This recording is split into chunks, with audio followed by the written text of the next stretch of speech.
Hi friends! This is the best homemade bread I've ever baked, and it's transformed how I think about bread and how I can feed my family. If you follow these 3 simple concepts, you too can turn a bag of starch into an anti-inflammatory, immune-boosting powerhouse that you will feel good to feed your family. Now, I can summarize the 3 simple concepts into one word. Ingredients. Store bread, like most other homemade bread, has refined or ultra-processed additives. Now, let me read you the ingredients here. So whole wheat flour, that's the first ingredient. But the second one is enriched unbleached flour, which is basically refined flour. And then you have water. And then there's 8 grain and seed blend, including red wheat, white wheat, barley, rye, oats, corn, millet, buckwheat, flaxseed. And then there's honey, which is sugar, rolled oats, brown sugar, yeast, salt, organic caramel coloring. I don't know what that means, but caramel coloring by itself is a carcinogen. So I'm not quite sure what organic caramel coloring is. I'm gonna have to look that up. Canola oil, vinegar enzymes, ascorbic acid as a dough conditioner. So diversity has been what I've been trying to get my family to eat. So I think I'm making progress. However, the problem is here, okay? This has a total amount of 2 grams of fiber. So the total carbohydrate is 19 grams. And I had mentioned where if you're gonna eat carbohydrates, you have to eat it with fiber.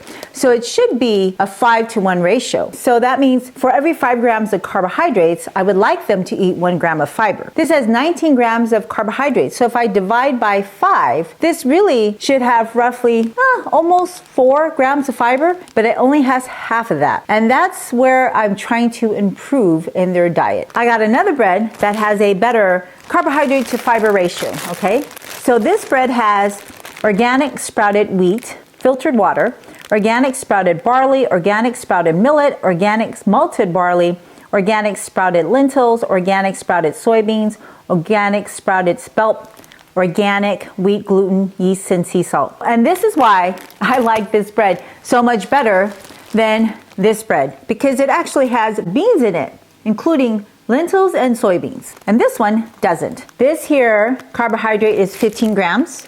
And dietary fiber, based on that math, the ratio that I said is really important to keep to make sure that your bread is metabolically healthy, would be 5 grams of carbohydrate for every gram of fiber. And so if you do the math, 15 grams of carbohydrate should have 3 grams of fiber, so that this bread is actually healthier to eat. But the problem is my son won't eat this bread, which is okay because I actually enjoy baking. I just can't eat bread because I'm just gonna gain a lot of weight. I'm not as active as he is. He's in college, he's walking around the campus every day from class to class. I basically have to make it a point to go walk. So I already did my 10,000 steps. Let's see how many steps did I do today. I'll show you right here. So I walked over 10,000 steps so far. So my goal is every day to get at least 10,000 steps. I baked my bread, which I'm gonna show you in a little bit because my son actually asked me to do it. And in this bread, I'm gonna tell you what exactly I put in, okay? And I think I can beat this bread for diversity. So in this bread, I have pumpkin seed, almond, walnut, flaxseed, spelt flour, which is an ancient wheat. It was organic whole oats, wheat germ, cocoa powder, black raspberry powder, half a block of tofu that was firm, date, roughly 10 dates. I put a little soy milk because it was a bit thick, and I put whole blueberries and pineapple. And of course, I put a little bit of a baking powder, all natural baking powder, because it's pretty dense. And guess how much fiber is in my loaf of bread?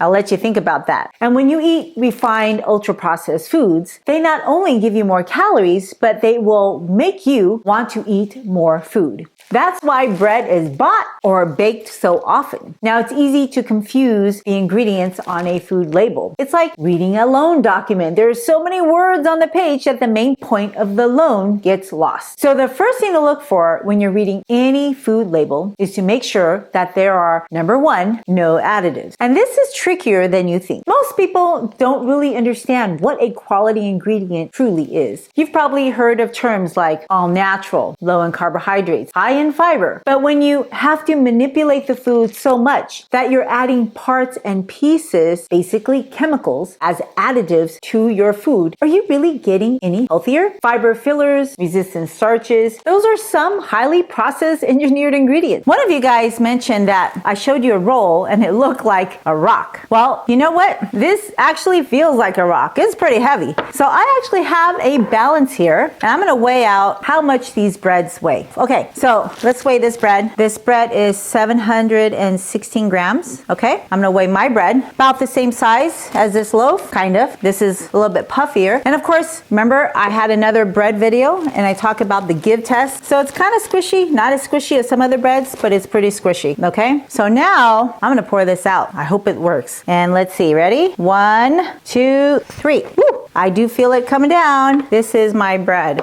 Okay, this was 1,200 grams of food, right? So this was 700, I believe, 16 grams, and this was 1,200 grams of food. My mom used to make me a pineapple upside down cake, and I've not done it for a long time, and I had pineapple. Well, actually, I wasn't sure if my kids would eat the pineapple inside, so I wanted to give them the option of picking it out. So that's why I put pineapple on the bottom of it, also to prevent it from burning. Now, when I went to Switzerland, I went through their markets and read all the ingredients in their breads. I found a loaf that was as heavy and dense as a brick. This bread is from Switzerland.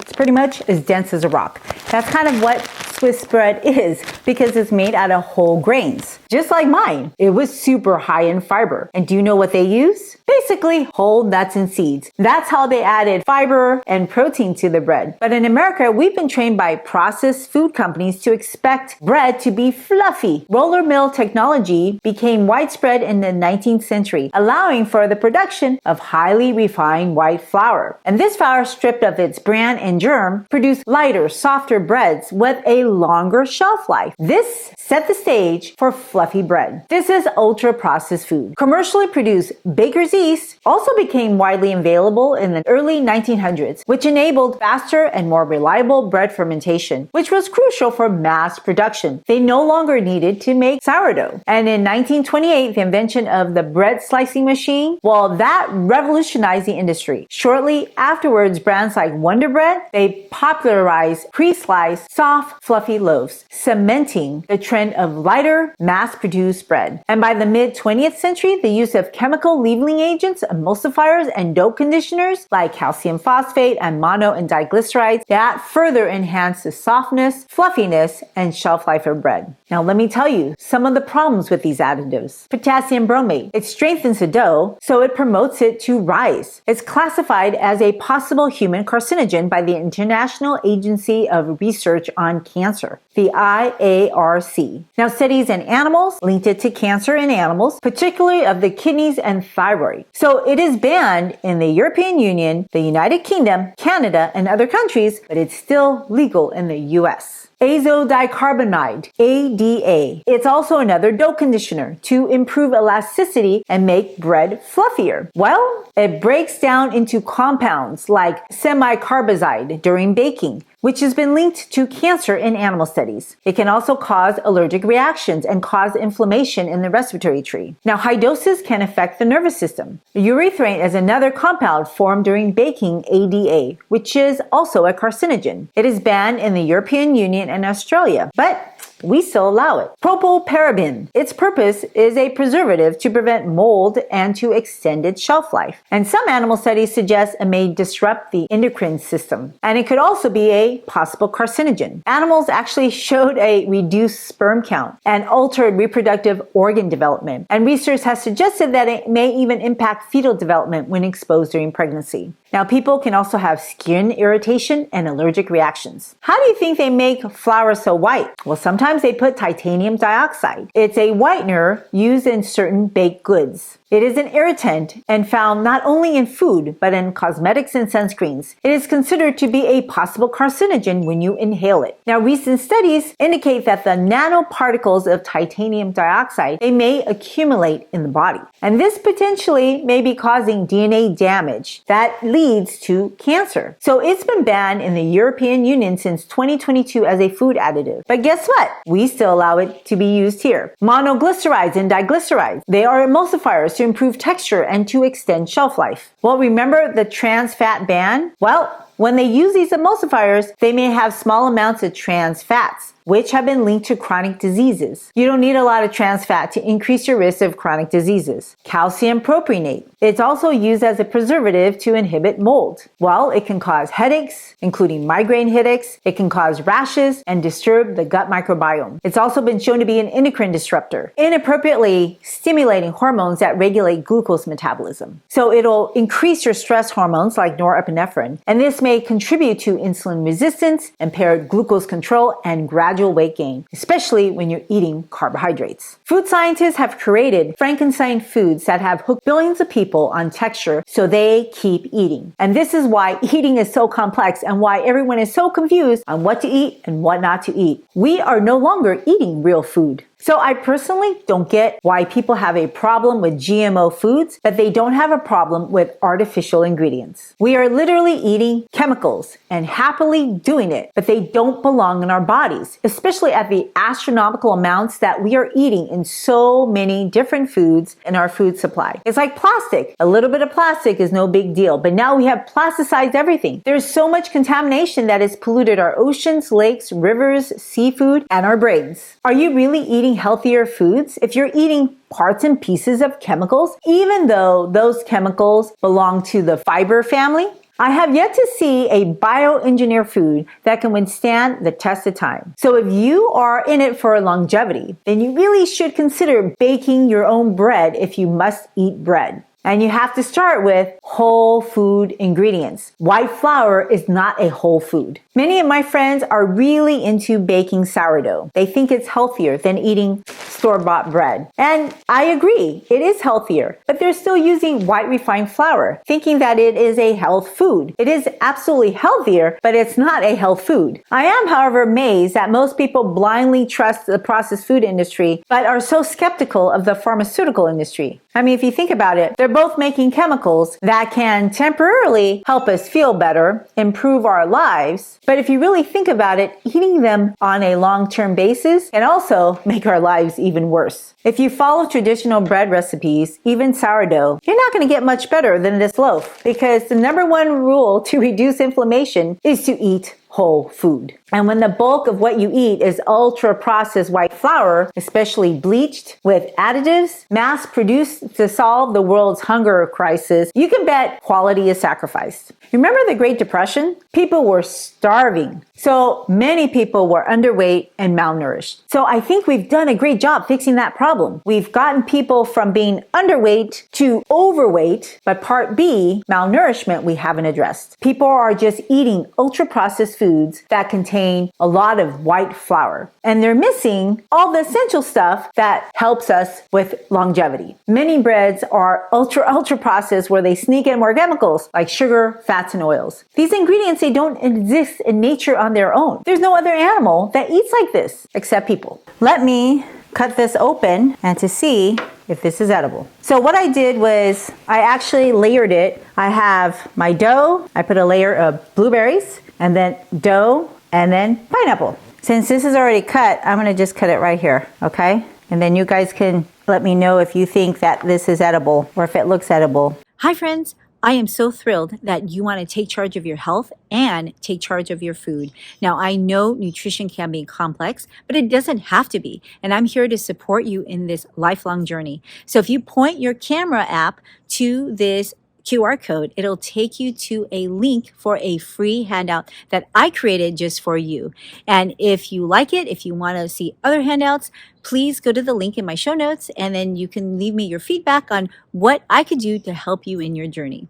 Okay, back to the video now. All right, look at that. What do you think? I'm gonna try it. Remember how I used to stuff raspberry capsules, that raspberry powder capsule? Well, I got tired of stuffing it, so I actually just put it in the bread. Okay, so I'm gonna try this. I'm gonna let you know what it tastes like.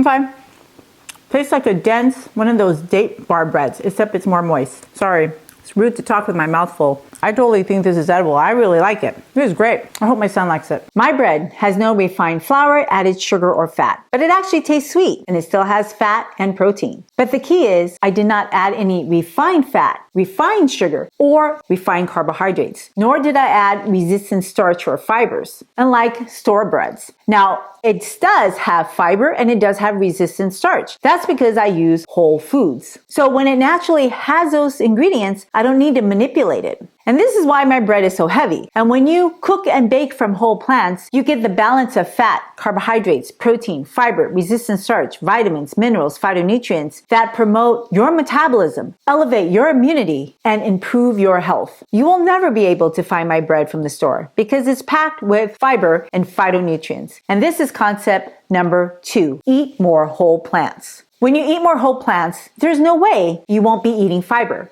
Every plant has fiber. That's how they stand straight up. Here is a list of ingredients. There is no added cellulose, added psyllium husk, added bamboo or cottonseed fibers, or added resistant starch. Why would companies want to add these items? Because they want to sell you under the pretense of health. They are trying to manipulate taste, texture, so that you will eat more of their food and think you are getting healthier eating it. Do you know anybody who eats isolated psyllium husk, cellulose, bamboo fiber, or cottonseed fiber, or resistant starch and is the hallmark of health? I don't. Do you know how much fiber you're supposed to eat every day in your whole foods? At least 30 grams of a diversity of fibers, which can be easily achieved if you start with whole foods. Now, I think fiber supplements encourage people to eat poor quality processed foods. And this way, companies stay in business because they have something to sell you. Let me tell you some of the side effects of eating fiber-like additives. Number 1 is carrageenan, a fiber-like additive derived from red seaweed. It's commonly used as a thickener, stabilizer, and emulsifier in processed foods, including plant-based milks, dairy products, and some breads. Studies suggest that carrageenan, particularly in its degraded form, polygenin, can cause gastrointestinal inflammation. Carrageenan may disrupt the gut lining, triggering an inflammatory response in some individuals. Bloating, cramping, diarrhea, and exacerbations of irritable bowel syndrome is all possible. Animal studies have suggested that carrageenan may promote the development of ulcerative colitis and other inflammatory bowel diseases. Carrageenan may alter the gut microbiota by damaging the protective mucosal layer of the intestines. Now, this disruption leads to an imbalance of gut bacteria,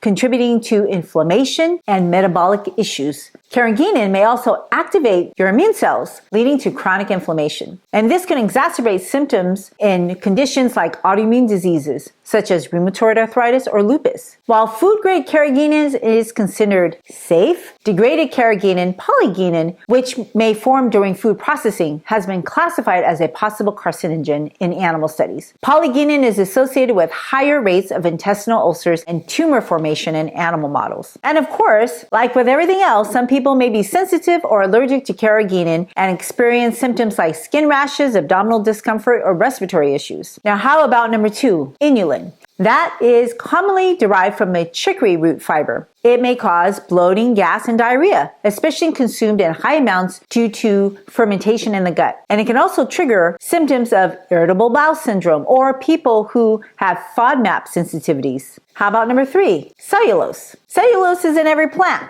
You literally can eat any plant and it'll have cellulose. It's typically derived from wood pulp or cotton. So it's poorly digested, and when eaten in large amounts can cause bloating, gas, and make people full. And what it does is displaces expensive real estate in your stomach so that then you can't eat other more beneficial nutrient-dense foods. How about the next one, xanthan gum? It is a polysaccharide created by fermenting sugar with bacteria. It can also cause bloating, gas, diarrhea, especially in high doses. It can actually act as a laxative. It can disrupt your gut microbiome. Psyllium husk, that's derived from the seeds of a plant. Now, this can cause bloating, cramping, and gas. It absorbs a ton of water, so it expands the gut. And if you don't drink enough water, it can lead to constipation and bowel blockages. When you eat additives, including all naturally derived additives, you are taking the balance of nature out of your food. The right balance is already in whole natural food. So instead of adding components of fiber, when you eat whole food, you're eating the natural balance of fiber that should be in your food compared to other caloric nutrients.